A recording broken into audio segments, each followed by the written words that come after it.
بانک ملی تاجیکستان قرب رسمی روبل روسی را برای معامله‌های روز 8 اپریل در حد 163 سومانی و 40 درم برای ازو روبل مقرر کرده است. این نشان دهنده رکوردی در سال جاری به شمار می رود. یک روز قبل قرب رسمی ازو روبل روسی 150 سومانی و 60 درم بود. در این زمان در حالی که قرب روبل در یک روز آخر 9% بالا رفت، قرب دلار و یورو نسبت به سومانی به تغییر متناسباً 12 سومانی و 50 درم برای یک دلار و 13 سومانی و 65 درم برای یک یورو باقی مانده است.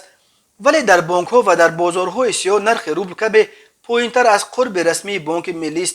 اوریون بانک و اسخاتا ازو روبل را با قیمت 145 سومانی عوض میکنند، ولی همو علاقه قرب خریدش را تا حد 156 سومانی برای ازو روبل بالا برده است.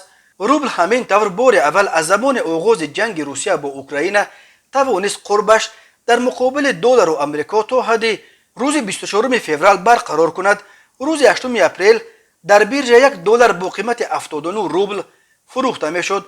بعد شروع جنگ اوکراین قرب دلار یک مدت تا حد 155 روبل بالا رفته بود. اقتصاددانها بالاروی قرب روبل را فرصت خوبی برای مهاجران تاجیک برای تبدیل پسندازهای روبلیشان به اسعار دیگر می شمارند. طی چند هفته به سبب خیلی پایین رفتن قرب روبل، مهاجران تاجیک و نزدیکان آنها در تاجیکستان از تبدیل پولهای خود حدالامکان خودداری میکردند.